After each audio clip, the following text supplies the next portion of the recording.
আমি সবসময় শুনেছি সৎ লোকের শত্রু বেশি আর অসৎ লোকের বন্ধু বেশি। এটাই বাস্তব। আসসালামু আলাইকুম। মানুষের ভালো হয়ে চলাটাকে কেউ প্রাধান্য দিয়ে থাকে না। যারা খারাপ হয় তাদেরকে সবাই ভালোবাসে, আর যারা অন্যায়ের প্রতিবাদ করে, অন্যায় করে না, তাদের পিছনে শুধু শত্রু আর শত্রু।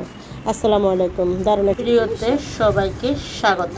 ভিডিওটি সকাল থেকে শুরু করলাম। তো এখানে শরীফ সিমরানকে আমি স্কুলে পাঠিয়ে দিয়ে রান্না করতে চলে আসলাম। শরীফ সিমরান চলে যাবে, তারা 2 চ্যাপ্টারে ক্লাস করে। সিমরান যাবে 8টায় আর শরীফ যায় 10:30টায়, তার 11টা থেকে ক্লাস। তো যাই হোক, শরীফকে এখন আমি একটু সময় দিয়েছি, পড়াইছি। তো এখন শরীফ যাওয়ার পরে এখানে আমি রান্না করতে চলে আসছি। যখন আমাদের মা চাচিদের কাছে পিরিচ ছিল না, তখন তারা কোরবানির মাংসগুলা এভাবে প্রসেসিং করে রাখতো। তার মাঝে আমিও ব্যতিক্রম না। আমি কিন্তু প্রতি কোরবানি এভাবে গরুর মাংস প্রসেসিং করে রাখি, যেহেতু যখন আমাদের কখনো কখনো রান্না করার কিছু থাকে না, তখন আমরা এইভাবে রান্না করে খেতে পারি। তো যাই হোক, আমরা যদি এভাবে গরুর মাংসগুলো একদম কুচি কুচি করে ভাজি করে আর একটু পাতলা ডাল রান্না করলে এত পরিমাণ মজা হয় বন্ধুরা, কী আর বলবো। তো যাই হোক, এখানে আমি সব প্রসেসিংগুলো রেডি করে নিয়েছি। এখন গরুর মাংসগুলো ভুনা করব। তো এখানে যেহেতু আমি গরুর মাংসগুলো একবার গরম করে নিয়েছি, এখানে পর্যাপ্ত পরিমাণ তেল আছে, তাই আমি এখানে টমেটো, কাঁচামরিচ, পেঁয়াজ, রসুন, গরুর মাংস সবগুলো আমি একসাথে দিয়ে ভেজে নেব।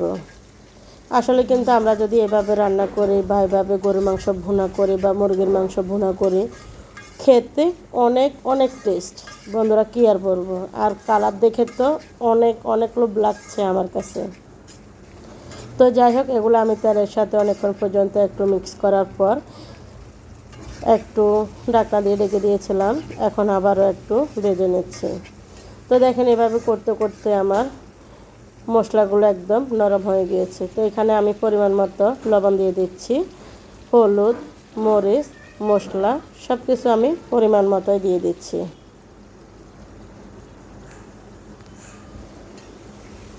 দিয়ে এখন ভালোভাবে আমি আবারও মশলার সাথে মিক্স করে নিচ্ছি মাংসগুলো।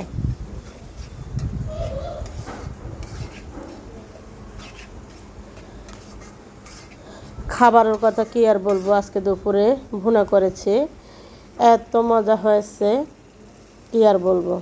তো যাই হোক, এখন একটু মিক্স করার পর আমি এখানে সিদ্ধ হওয়ার জন্য একটু পানি দিয়েছি। এখন ঢাকনা দিয়ে ঢেকে দিয়েছি।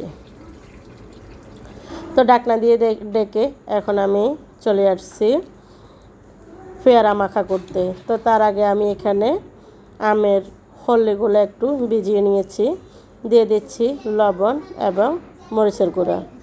তো ভিজিয়ে দিয়ে এখানে আমি পেয়ারার উপরে চামড়াটা ফেলে দিয়েছি। এখন পেয়ারাগুলো পরিষ্কার করতে চলে আসলাম। তো দেখেন, আমি পেয়ারা পরিষ্কার করে 1 ঘন্টা মেশিন দিয়ে আমি একদম ঘষে নিচ্ছি। আসলে কিন্তু এভাবে যদি আমাদের পেয়ারাগুলো ঘষে বানানো যায়, তাহলে খেতে এতটা ঝামেলা হয় না, খেতে অনেক টেস্ট হয়। কী আর বলবো, খেয়েছি দুপুরে, এখন কিন্তু দেখার পর আমার মুখে পানি চলে আসছে খাওয়ার জন্য। তো যাই হোক, আমার পেয়ারা ঘষা শেষ। এখানে আমি আচারগুলো ঢেলে দিচ্ছি। এখানে কিন্তু আমি আজকে ঝালের পরিমাণটা একটু বেশি দিয়েছি, একদম ঝাল ঝাল হয়েছে। তো এখন হাত দিয়ে ভালোভাবে আমি কষলিয়ে নিচ্ছি। এত পরিমাণ টেস্ট হয়েছে বন্ধুরা, কি আর বলবো।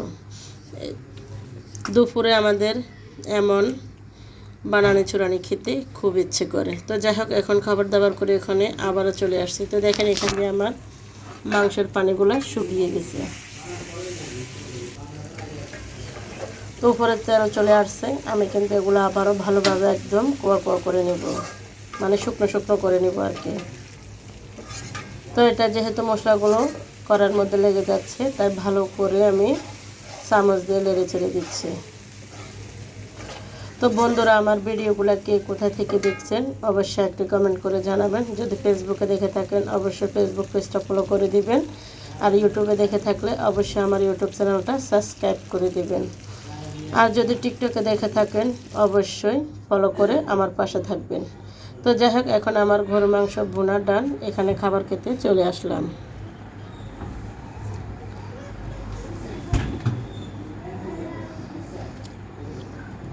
তো আলহামদুলিল্লাহ খাবারের টেস্ট অনেক ভালো ছিল।